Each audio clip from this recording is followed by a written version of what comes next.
欢迎来到 Super ELS Station。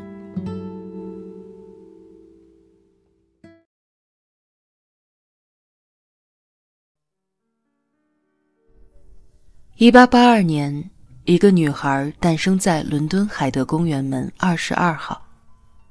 母亲是样貌出众的模特，父亲是鼎鼎有名的学者。殷实的家境下，女孩本应过着顺心如意的生活，可造化弄人，战乱、瘟疫、意外，像命运特意投下的炸弹，轮番地轰炸着她的人生。等熬过一次次的危机，在困境中历练长大之后，她才发觉，苦难不过是生命的点缀，遗憾总能被另一种方式成全。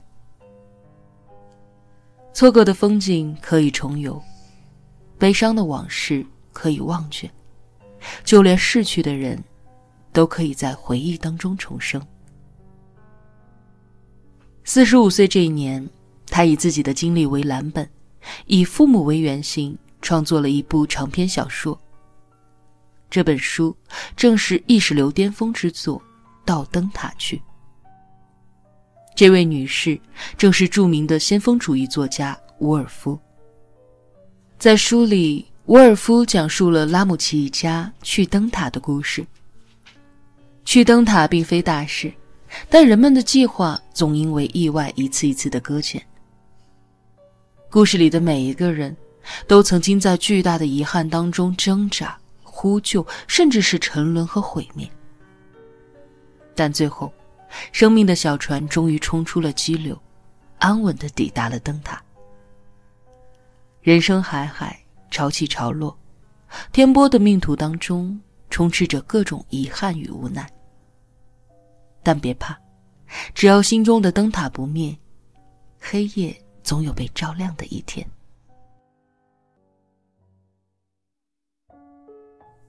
无论怎么活，人生都有遗憾。故事开始于一场热闹的聚会。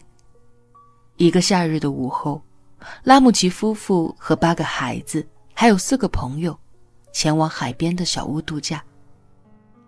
其中最兴奋的当属6岁的小儿子詹姆斯，他做足了准备，船只、食物、遮阳伞、望远镜一应俱全。然而天不遂人愿，就在出发之前，狂风大作，暴雨忽至。拉姆齐先生当即下令取消航行。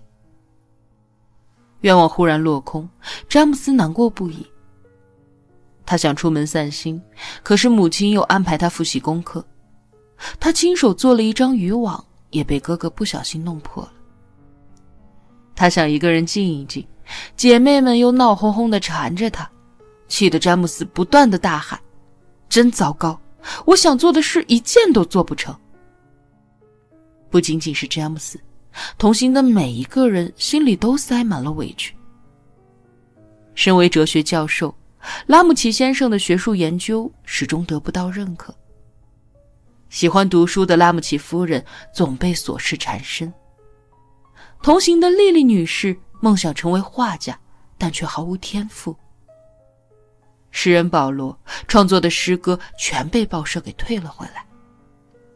还有拉姆齐的故交威廉和卡尔麦克，一个无妻无子，从未感受过家的温暖，一个因为吸食鸦片断送了大好的前程。他们的生活远看都像是平静的海面，走进了桥，却是千疮百孔的暗礁。那坑坑洼洼的表面，竟是生活凿下的伤口。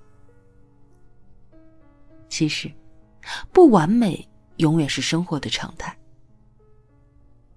生而为人，我们有太多的我本可以，又有太多的事与愿违，仿佛不管怎么做都过不上无憾的生活。豆瓣伍尔夫的小组当中曾有人问，你最希望成为《到灯塔去》里面的谁呢？结果不管说谁，大家都能够找出这个人的问题。像拉姆齐夫人那样，要天天为捉襟见肘的生活忧心，像丽丽那样独身，虽然自由一些，但是却又无助又孤单。再或者，选择养家糊口就要放弃理想，选择追求理想又得忍受被现实搓磨。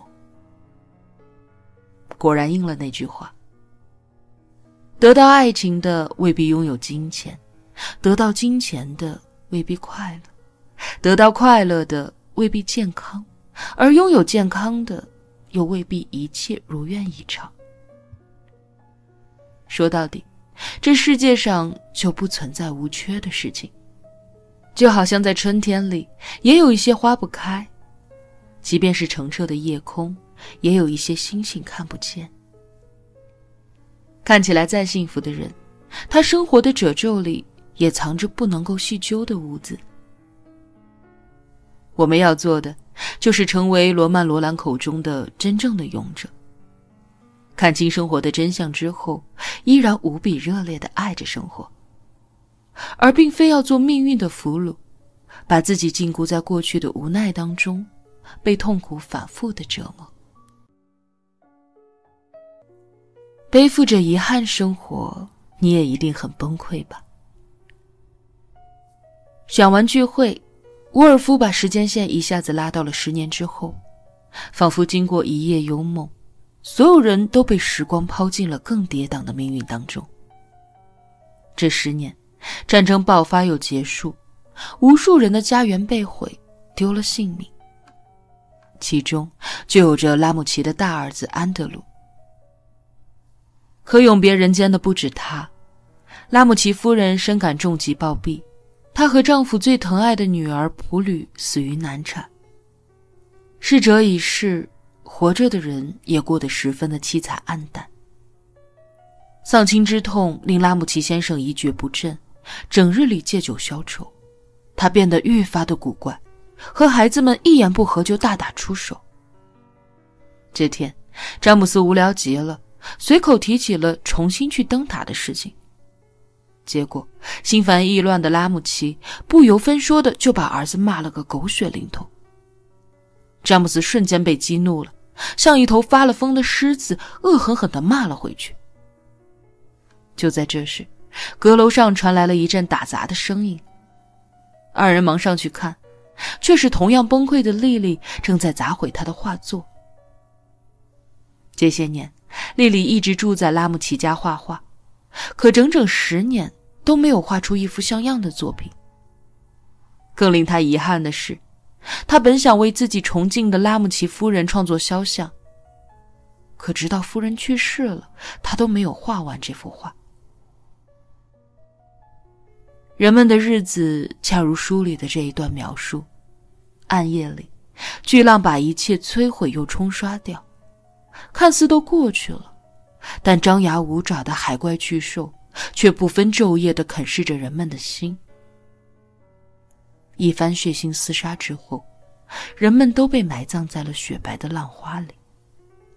人生向来是千难之后跟着万难，一次次生死离别，一桩桩悲痛往事，像荆棘一样把人捆住，在身上勒出一道道的血痕。你越是挣扎，越想挣脱，这些惨痛的经历就越是如尖刺一般的在血肉里扎得更深。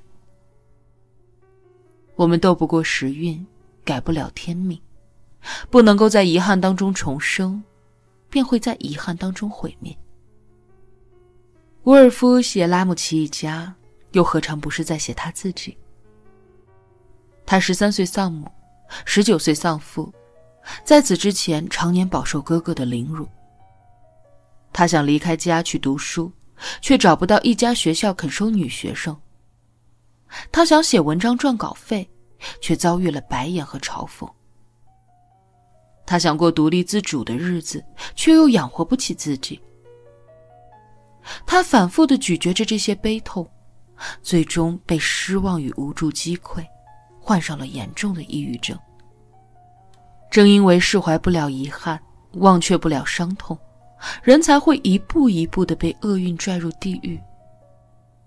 那些不堪回首的往事，本已经随着时光远去了，可你固执地让他们反复地重演，这样一来，遗憾不会因为你的惦念而消散，只会让你继续的沉沦。最终，你反而成为了厄运的帮凶，亲手把自己推向了万劫不复。所有的遗憾都是对生命的成全。1905年，沃尔夫在一次聚会上认识了一个叫做伦纳德的青年。7年之后，两个人步入婚姻，并买下了一套风景宜人的别墅。在这里，沃尔夫开启了全新的生活，上午写作，下午散步，晚上阅读。10几年后，他内心的伤口愈合，对人生也有了更深刻的理解。到灯塔去，恰恰是他涅槃重生之后的第一部作品。小说当中，沃尔夫写尽了人世沧桑，众生皆苦。他让我们看到，人生充满了遗憾，但最后，他又慈悲地给了故事一个圆满的结局。拉姆齐的孩子们长大了，都明白了人生实苦，而人可以越挫越勇。尤其是詹姆斯，他褪去了稚嫩的壳，长成了一个成熟沉稳的少年。而拉姆齐自己也通过阅读写作完成了心理治疗。还有落魄诗人保罗终于被文坛接纳，而莉莉女士也终于画出了令他满意的作品。故事的最后一幕感人至深，在莉莉女士的建议之下，拉姆齐一家再次踏上了去灯塔的航行。风和日丽的海面上，一只小船随着波涛向前。拉姆齐慵懒地半躺着，惬意地望向天上的云。詹姆斯和哥哥拿着渔网，打算抓一条海鱼。莉莉和拉姆齐的女儿南希轻声地说着悄悄话，追忆着善良美丽的拉姆齐夫人。他们晃晃悠悠地飘着，不知不觉间便抵达了10年前就想要登上的灯塔。站在高耸的灯塔上，大家相视一笑，一切都过去了，不是吗？是啊，所有的悲伤都随风而逝，所有的遗憾都得到了补偿。沃尔夫在此写道：大海伸展开去，像丝绸一样丝滑，一种异乎寻常的力量在胸中升起，令他们看上去是那么的平静。你是否体验过这种重生一般的宁静呢？忽然遭遇裁员，重新找到工作之后，心里顿觉安稳了不少。大病初愈，回想起一路的惊险，为自己暗自庆幸。人生的缺口有很多，但请相信，你总能有办法把一个一个缺口填满。这就像是驾船航行，哪怕被风浪打翻，我们也可以奋力的求生。等踏过千重浪，渡过万重险，我们也必将登临自己的灯塔。